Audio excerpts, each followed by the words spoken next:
Welcome to Spaghetti Junction. My name is Gareth. My name is Bruce. That was close. We talk about things and we just don't know where we're going to go. So, Did I seem like I forgot my name for a second? Your name, yes, it did. Oh. You were like quiet for like a second or two. I was like, well, he should know his name by now. Oh, maybe it's been a long week. Oh yeah, definitely. So I kind of mentioned it before we started this, but I didn't really get into it properly. I have spent the most that I ever have on anything fashion, and I don't do fashion, specifically shoes. Yeah, you're not one of those guys. Nah, I'm not. Well, today I am. I know that I needed new shoes, and I went to the only major mall really, even around near to Auckland. It's about a 30-minute drive. Anyways, okay. And you know those like little, I guess you can say like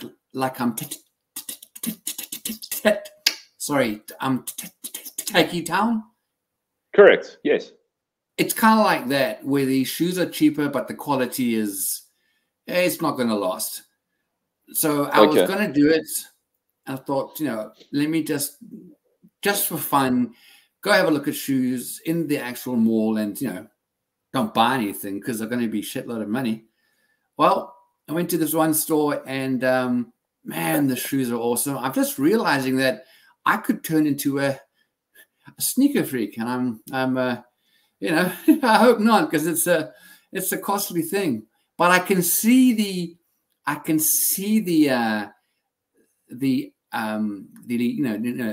attraction to that whole thing, of like shoes everywhere. I'm not that rich, so no. So I spent, you know what? Let me show you what the shoes look before I tell you how much. Yeah, let's see the shoes first, and then we'll. Right, I'm going to pull up a site that will explain it better. Just a like a precursor to it. The brand is Reebok, but then there's nothing yet. And the shoes were designed by Rihanna, so it's her label. I didn't know that Rihanna had done a shoe brand. You hear about guys like Jay-Z and Kanye West and everything doing them. No, so her company is called it is called Fenty. Fenty that I've does heard like of. lingeries and perfumes and blah, blah blah. I think this is her first foray into anything to do with fashion. Well, I mean, she does fashion, but I think with shoes, like fashion, I got sneakers, into the store and it was like just arrived. It was like a big buzz around it kind of thing. So I think this is her first foray into it. So just so you know, when it says Fenty Reebok, it means that it's a collab with the Fenty product and Reebok, that's pretty big. You ready to see it, bud? Yeah. Right. Let's see these. Right. So that's what the shoes look like. It's a fashion thing right now. I don't know anything about, where the heels with not the heels, where you like actual sole of the shoe is a lot larger. Okay. So the shoes, I'll see if I can pull up something else. I thought I had something else there. Hold on for me, bud. Well, that's nice. Yeah, I see there's old Riri doing her shoe thing. So that's like a little mini advert for a kind of thing. And they come in like green, brown, and white. Okay. I see it's Puma, not Reebok. I mean Puma. Sorry, that's Puma. No, I lie. Yes, it is Puma, not Reebok. Sorry, it's Puma. You see how much I know about these shoes that I spent a crap load of money on. It shows a lot. Sorry, they're Puma. Right. So they are Puma. Look, they're really, really nice, man. Like the quality is insane, and the big ass sole. I was like, I don't know about it, but it's not terrible. I quite like them actually. What color did you get? The green one. Sorry, you broke up there. The green one. Green ones. Okay, cool. Yeah, they're actually really, really nice because the green will go with like most of the stuff, and I liked it because it wasn't like with you. You probably would have gone with the brown. I'm guessing with the brown ones. The white ones are also pretty nice. Anyways, before we lose everybody on this boring subject, I believe they were around $220. Okay. So rack that up in rands. Don't do that because it'll scare the shit out of you. But what's the? I don't know what the current New Zealand. So roughly $220 would be around 2.8. Wow. Okay. That's a lot for a pair of shoes. I know, because I wasn't going to buy any, but then I saw them and I was like, actually, if I'm going to be spending money, I may as well get it that is going to last, because those fat ass soles are going to last me for a very long time. So initially, it's a big outlay, but I then bought like a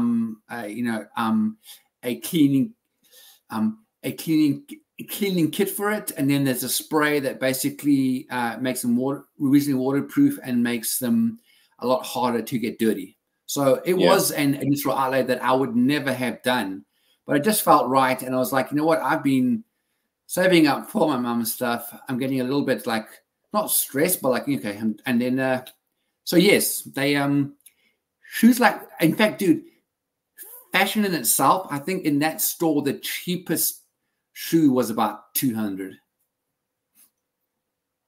and that's like, I mean, I mean, look, you know what, shoes there, I don't see anything wrong with, if you can outlay a larger amount for a good quality pair of shoes that are going to last, do it. Because I don't know about you, but I'm very, very heavy on shoes. Like shoes for me like wear out, especially like sneakers. And I'm not a sneaker guy. Like I look at those types of sneakers that you've just bought. That kind of sneaker is not something. No, it's not me. It's not. It's not my vibe. It's definitely your vibe. So I'm not surprised. You know, that kind of thing. But I mean, like if during summer, I'm normally wearing a pair of nice trail running shoes because I'm almost always in shorts during summer. Even when I'm at work now, I just wear shorts and stuff. But like I wanted a decent pair of sneakers that still look nice, you know, and too many. And I went cheaper for the 2 pairs before this, and it was just the biggest mistake of my life. So really? It was just because they fell apart within 6 months. I'm like, really? No way. You know? Okay, that's bad. Don't buy high tech. Just putting it on. Not a sponsor. Two pairs in a row. Really? Anyway, so I thought, you know what? Screw this. I got to the end of the year. I had about $2,000. I thought, you know what? I'm going to treat myself, and I went and got my first pair of Salomon sneakers. Well, those are very good. Which are normally trail running shoes, but they also look really good. And I just bought a pair of very simple black ones, and black goes with everything as far as I'm concerned. And and they've been awesome so far. And then the other, because I'm a boots guy, if I wear jeans, I got myself a new pair of Caterpillar boots. I think the year previously. Yeah, and they were 1.6. So the Salomons were more expensive. But I mean, Caterpillar boots are going to last me. You know, I buy one pair of boots like that, and it lasts me 5-6 years, kind of thing. Yeah, you see, it's worth it. And I really just go between those two. And then I've got a ratty pair of trail running shoes that I use for all of that. But yeah, it's either the Salomon sneakers or it's the Caterpillar boots, depending. And and that's my justification as well. You know, you buy, spend $1.6, $1.8, $2,000 on a pair of shoes, but they're going to last you a good couple of years. So I mean, it's a wise choice. Yeah, I mean, if you can see on the camera, yes, you can see on the camera. So, they look nice, eh? Yeah, I see. Those seriously nice shoes. Very cool. There we go. And then you'll see on the front of the lip, It's Fenty, Reebok. Right. I don't do fashion, but I was like, you know what? These will last me for, and I like the color because it'll go with almost anything. I know with yours is like black and gray and brown. I'm like, the brown is nice, the white is nice, but I just like the color. And the little thing on the side. Yeah, I mean your whole thing, you wear a lot more brighter colors than what I do in general. Yeah. So yeah, I'm not a bright colors guy. So no, you won't do bright shoes. Yeah, no. I've always been quite partial to a pair of green Doc Martens though, or oxblood Doc Martens. That would be really nice. But geez, like Doc Martens, like the cheapest Doc Martens here are like $7,000 now. It's crazy. What? $7,000. 7,000. And that's one of the. That's probably around about here. About 700. No, it's less than that because the dollar's worth more than the rand. So it's about five. Okay. It's about $600. It's basically 3 times the amount of my shoe. That's crazy. One of my mates was at one of my friends on Facebook was at a Doc Martens store, and he took a photo. There was one pair. There was 20,000 rand, dude. He took a photo of the actual price tag. What's so special about that? I don't know, man. Wake me up in the morning with coffee and a donut for that price. Jeez, like, man. With that kind of thing, I would leave it like if you see like a bunch of, and we will finish now because probably not many people care about shoes. But if you see the like sneaker freaks and stuff, there will be like a literal plastic box, kind of, square, cube, and they get like left in there. They don't get worn at all. They just basically just are more for your display, because I would never wear those shoes. Yeah. Just in closing on that, and talking about this whole sneaker fashion thing, is that I had one of my young guitar students that I had. This kid would drop like, he'd wait until the latest, the latest sort of Yeezy pair of or any sort of fashion sneakers. He would wait for it to drop, pay $4,000 for those, and then flip them for like $8,000, $10,000, whatever, because he was prepared to do the work of waiting for the drop, and they drop at a cheaper price, and then as soon as they drop, the price jumps, and people were still willing to pay more instead of just being that guy to buy them as they came out. And he was flipping sneakers left, right, and center and making an absolute flipping mint. I just don't understand how he makes money, because like for example, these shoes which I have they have recently dropped, and I don't think you could get them cheaper unless you were like a retailer and you bought them from. Well done to him. And I reckon, I don't know if he is watching or listening or whatever, if you see him again, tell him about this one, because this is a very big drop. It's like, it's like 2 big brands on one shoe. It's a big thing. Yeah. No, he might have already gotten a pair. I haven't seen him. He stopped lessons a while back, but okay. It was very enterprising. I mean, the kid was like 17 years old doing this. Smart, kind of You're like, yes, that was smart. I was in awe. And it wasn't just shoes. It was certain. It was like a particular white T-shirt with a particular brand name, and he'd buy it for like $1,500 and flip it for like $3,000 kind of thing. It's just it's crazy. Just a basic white T-shirt. That's just insane. Yeah.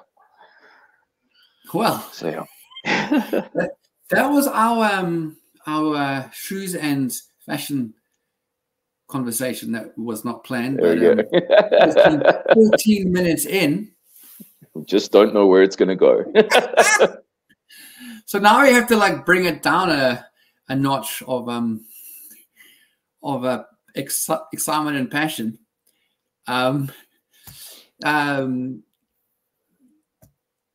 actually going to get us going with the video right at the beginning. Yeah, cool. Go for it. And then you can jump in from there. Yeah. All right, here we go.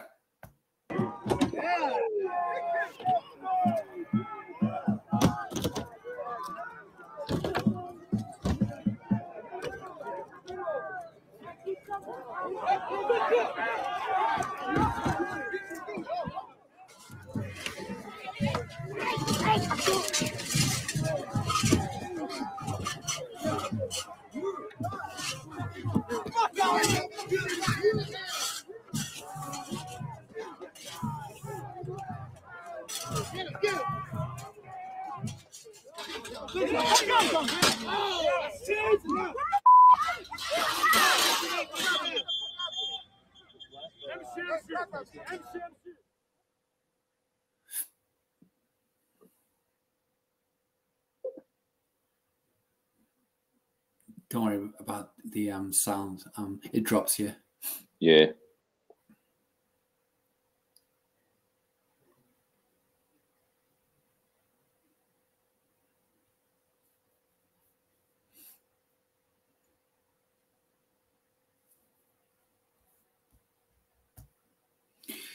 Yes.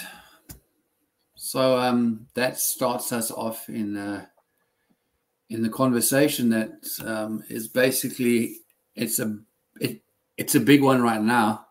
Yeah. That there's high tension on a lot of the universities, and also I mean the universities in the States mostly, and that one specifically, the big one right now is UCLA. Yes.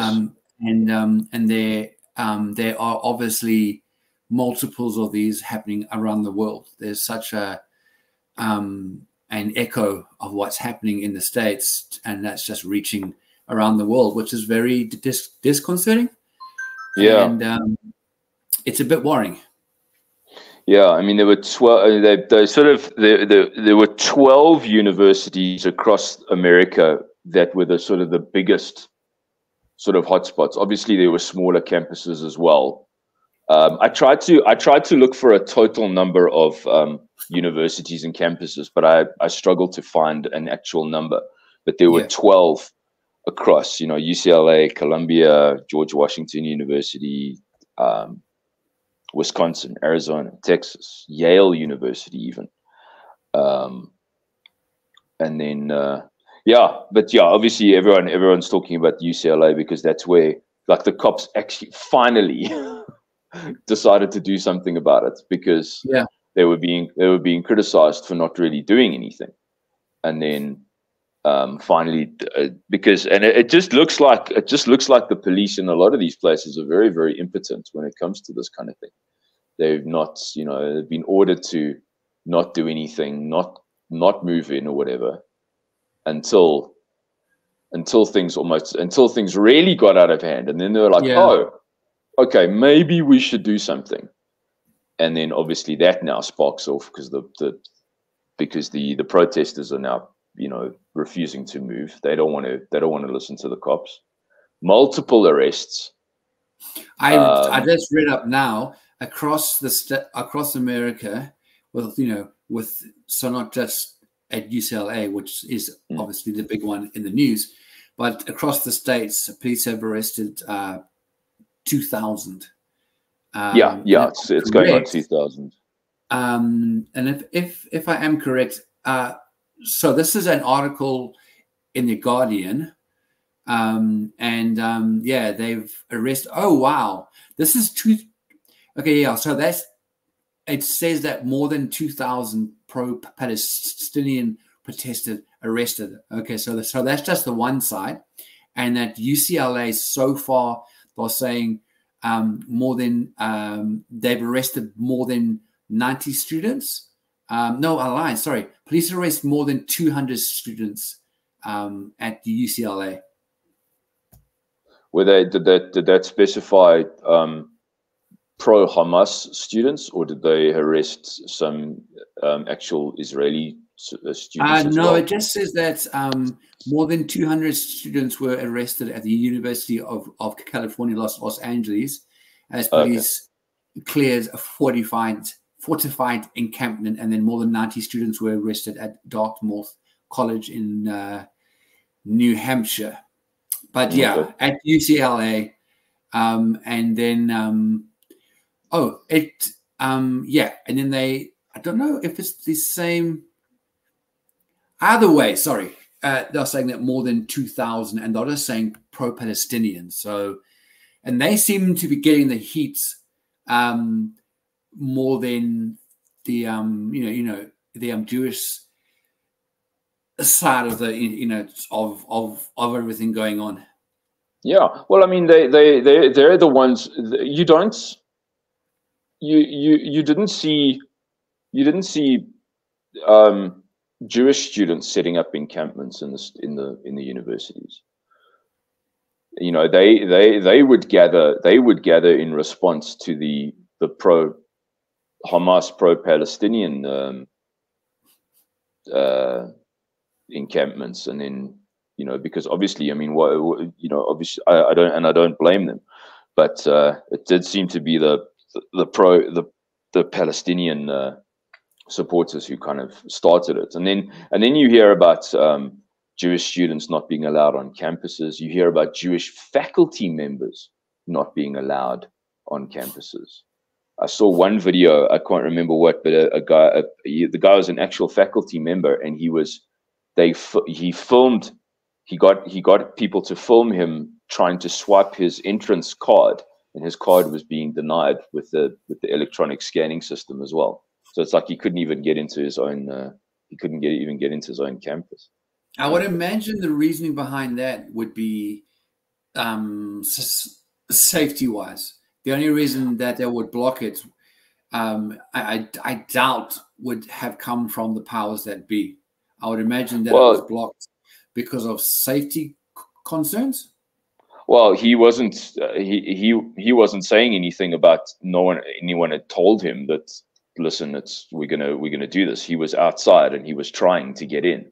So he obviously had rocked up, tried to scan his card, and like, okay, this is weird. Why am I not being let into my own university, kind of thing? You know? Yeah. So, yeah, I think it's very scary that, I think, look, you know what, you've got the First Amendment in America that does allow for freedom of speech. I mean, there's a reason that it's the First Amendment, but I think a lot of we've seen over the last couple of years how that freedom of speech on universities has almost been hijacked in a way to almost not allow for freedom of speech and allow for one group to have more freedom of speech than another group. And this is just, I think this is the sort of the next chapter in that. You know, we started seeing it with, you know, the stuff on universities about all LGBTQ pronouns, Jordan Peterson, all of that, and that kind of thing. And you can't, unfortunately, especially on US university campuses now, it's almost like you can't have reasonable debate. You know, then that's what universities are for. You know, are reasonable conversation areas where we sit down and we have conversations. Yes, we disagree, but that it's not a place where a disagreement of views leads to, you know, violent protests, occupation of buildings, spray paint, graffiti, you know, letting people, you know, barring people from entering their places of education, you know, kind of thing. And that's where that's become a very big issue. The reaction from old man Joe Biden, this was his, the like official, reaction was, he says this: "We are not an authoritarian nation where we silence people or squash dissent. But," he continued, "order must prevail. Violent protest is not protected.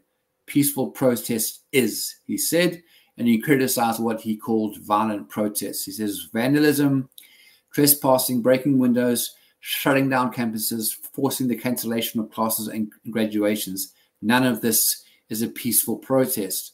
There's a right to protest, but not the right to cause chaos. I quite like that. Yeah. Unfortunately, it's too little too late, because this has been going on for a while, and he's been criticized for being silent about it. His silence was sort of deafening, and only now has he come out yesterday or the day before, making an actual statement. It's like, dude, you should have been, like, you and your people should have been onto this from the word go, but they didn't, and that's, you know, that's on him now, and it's not gonna do his electioneering any favors.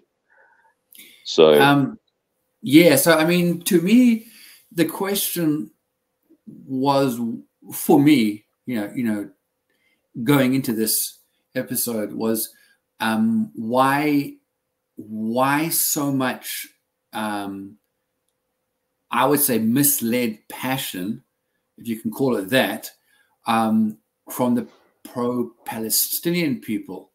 Now, I mean, we have chatted about the whole war going on, you know, quite a bit, you and me. And my thing is this, is that I understand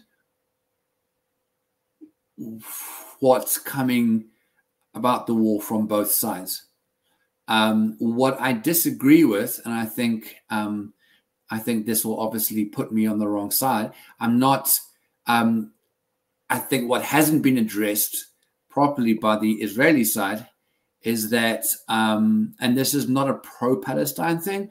This is a pro-humanitarian view. So it's got nothing to do with. The fact is, though, obviously, that it's happening in Palestine.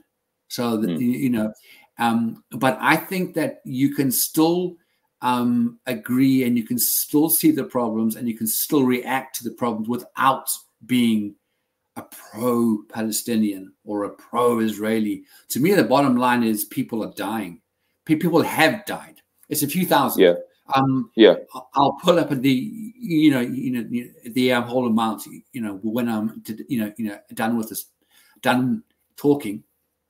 But I think there's a lot of, obviously, anger, but now what's happening is the anger and frustration is turning into hatred. And this is the issue. This is the issue. People have now lost, to me, people have lost what is most important, which is the humanitarian side of things. And that I believe both sides, if they were focused on if they weren't focused on hatred and on consequences that they want to see happen, and they, you know, I believe that both sides of of the war basically can agree that this is a humanitarian issue. This is not, to me, this is not a country issue. Yes, it's happening in Palestine, but to me, it's a humanitarian thing. And obviously, on the flip side, the initial terrible circumstances that happened, that began all of this, that wasn't in Israel. Again, humanitarian. I mean, it was terrible. It was absolutely terrible, ridiculously terrible. So I feel that if people can understand why there is a passion from the Israeli side and why there's a passion from the Palestinian side, and just focus, if they could both focus on the humanitarian side of things and not take a side as a country versus a country, I feel, look, I know that's not going to solve everything. Maybe it's like like a pie in the sky kind of thing, but that is how that's how I want to see it. And unfortunately, what's happening, especially on the campuses and around the world, is that the pro-Palestinians are seeing it. I believe that, if this isn't a controversial thing, but maybe it is, but I feel that the pro-Palestinian, what's happening on campuses, they've lost that. They've lost the actual basic issue as to what's going on, and they've now caused it Palestinian people versus the Israeli people. And to me, that's where the issue is lying. Yeah, the whole thing has become, it's become the new. It's almost become the latest divisive tactic. To divide people. It's like you can't, like, you get to the point where just the average human being cannot not pick a side. It's like if you agree with one, you're completely against the other, kind of thing. It's very it's become more binary than anything else. It's like it's a 1 or a 0. And yeah, that's the problem. It's like, and you see it all over. You see it with, you know, everyone's got their thing, and yeah, it's obviously become the new emotional hot topic as well. People get very emotional about human rights in general. Then that can also, you know, be divisive. What makes me quite scared is that, you know, you've got a lot of these American, you know, just normal, you know, white American kids who they don't have Palestinian heritage or whatever like that, but they're aligning themselves with, you know, because there's a lot of these young kids believe, you know, they believe in the social justice side of things, and they think it's good to side with Palestinians and that kind of thing. The problem is that, or you get sort of your LGBTQ groups and everything, and they're supporting Palestine, and you see these groups, Queers for Palestine and everything like that. The problem is what they're helping to call for, is they're supporting a country that brings in laws that doesn't want anything to do with gay people, lesbian people, LGBTQ rights, none of that, and women, and also the horrendous women's rights as well. They don't. So if Sharia law was to come into that, those people wouldn't have rights, as what you see. Anyway, are you talking about the Palestinian side of things? Yes, correct. So yes, because Islam doesn't condone any of that. So if they were to support something where those sort of Sharia law rights were to be entered into America, those people would not be able to live with the amount of freedom that they do now. And I don't think a lot of those young people realize what they're actually supporting. You know, especially, I mean, and Hamas is so extreme with that. So you see, I just don't understand, though. Even like the LGBTQ side has no dog in the fight. To me, it's just another reason. If people are jumping on the bandwagon supporting, you know, Palestine or Israel, and the LGBTQ's got nothing to do with this.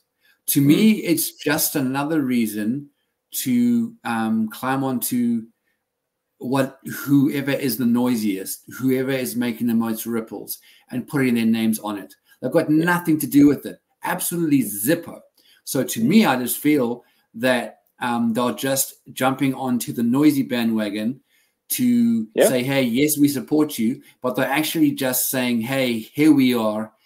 You know, this is us, LGBTQ, rah, rah, rah. I've got nothing against the LGBTQ. I just feel that anything that is not to do with the Palestinian or the Israeli side, as people are just grabbing on it because it's a hot topic and the news is all over it. So what a better way of doing it is taking your organization and jumping on so that when it's press, it's all over you, even though you have nothing to do with it. I can almost guarantee you they have nothing to do with Palestine. Nothing. I think using it to basically get seen by the press and to basically, I think also anybody, and you know, LGBTQ or whoever who jumps on the bandwagon, I just think they're just trying to get seen, and they're trying to, the bigger the noise, the bigger the fight. Hey, why don't I just jump on the back of the dog because I'm going to be getting some form of some form of recognition, like it or not. And I think I feel that they should not be able to, because they're taking away from the real issue. If you don't have a dog in the fight, just stop it. Yeah. Because otherwise, that's my view. Yeah. Yeah. And they, yeah. And like I said, they don't realize that all of their nice, luxurious rights would be taken away in a Sharia law situation. Yeah. They would not, they get thrown from buildings and executed if someone as extreme as like Hamas were to come into power in their nice, comfortable little city. They would. I'm going to just quickly play a few-minute clip. May I make one point before you play that? Absolutely. I think it might also be that whole just the mentality of allyship, allying yourself with various marginalized groups, and that kind of thing. I think and so maybe those groups also just feel, well, okay, these people are the new marginalized group, so we need to show our solidarity for that. Maybe that's that sort of allyship mentality, still, it's got nothing to do with them. No, definitely not. And again, it's not just LGBTQ; it's whoever is jumping on the bandwagon with this. It's got nothing to do with them. Yeah, I mean, like we see a lot of these young, very sort of easily influenced young students who are getting all their news from Instagram and TikTok, and haven't really maybe thought the whole thing through, and then they're just like, oh well, this seems like the new thing to find solidarity with, and exactly. It's like almost like a fashion thing, So like, for example, the hot topic. It's the new hotness. It's a new hotness. It's like an example, from when we first chatted, like in the beginning of this episode about shoes and whatever, So right now, from what I'm guessing, but that's not the reason why I bought them, but this whole Fenty Puma thing is a hot topic. It's a big thing. Yeah. So people may jump onto them because right now it's a big thing. It's a hot topic. It's a fashion thing that really most of the people on TikTok and Instagram, they really do not relate to anything at all. They do not relate. It's like almost, my view is that if you feel that you're going to align yourself with, like, what was what you you're using it again? What was it again? Anyways, the point being that if you want to align, maybe you should put some of those people in the Gaza Strip for a few days and see how actually you do relate. Yeah. Then we might have a different conversation. I must say, the other thought that I had is, geez, like if I was a parent of one of these kids who are sitting there in an encampment on a university where I've paid thousands of dollars in tuition fees for my child to go to a university, and you're sitting there instead of going to lectures and getting an education like I paid for, I would walk in there and drag my son or daughter out there by the collar and probably give them a right royal hiding in front of everybody and put them in some community college in some backwater town. And I'd be livid if I was a parent. And I'm sure there are parents that are like, that's my daughter, that's my son. What are they doing there instead of getting an education? I saw, as we're going to end now, but I won't put the clip on now because we haven't got enough time. But from what I saw on a news clip, the amount that parents are paying is up to $40,000 per year. Hey, 40 grand. Jeez, and in dollars, that's still a huge amount of money. That's a lot of money. So and these are not community colleges. This is Yale and University of New York and UCLA. Exactly. That's proper. That's big gun university. That stuff. Jeez.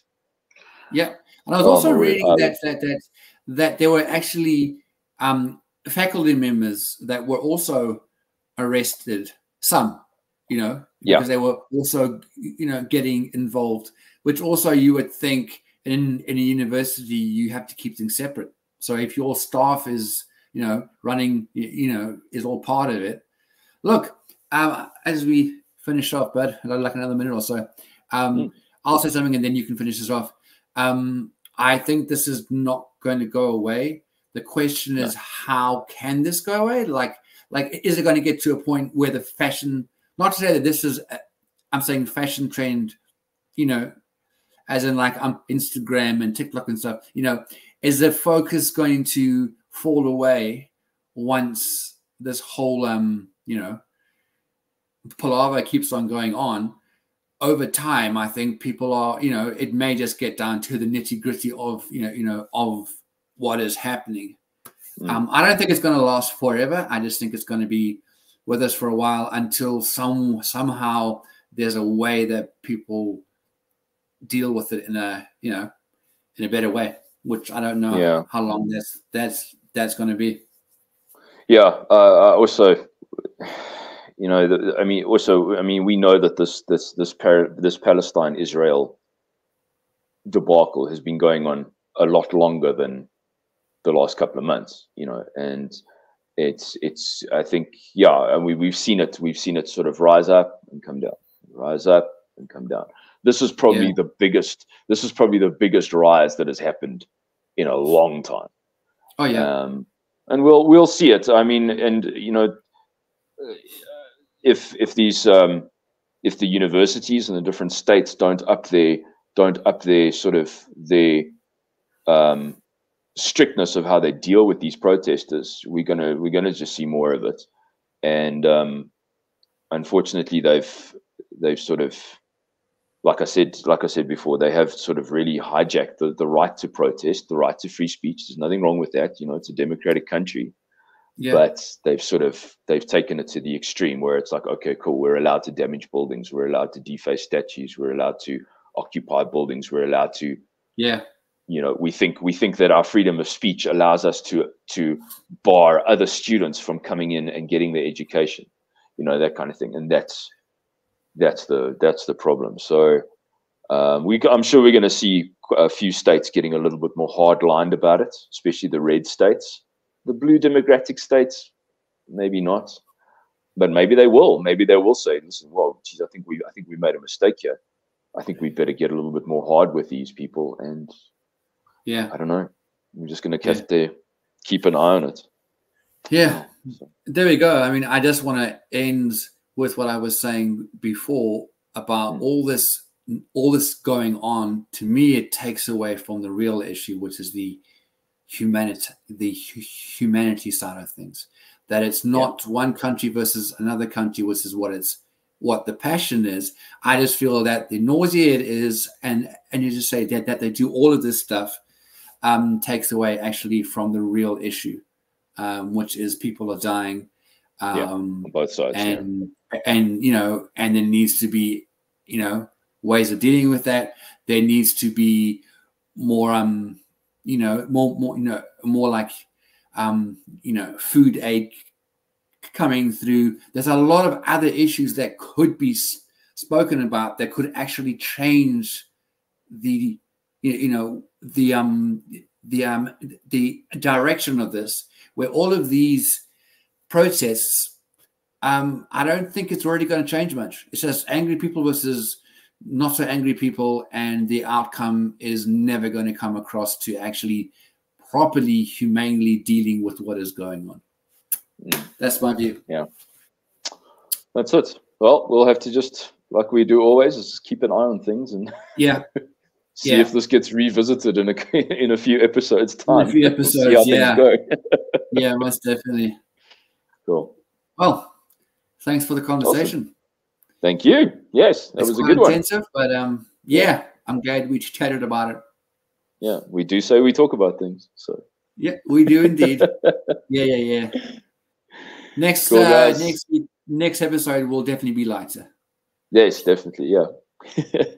Cool. Yeah. Well, like, comment, subscribe, share, all that good stuff, and tell us your thoughts in the comments. Give us your feedback on our conversation. Yeah, definitely. Okay. We'll catch you guys in the next one. See you guys later. Cheers. Bye.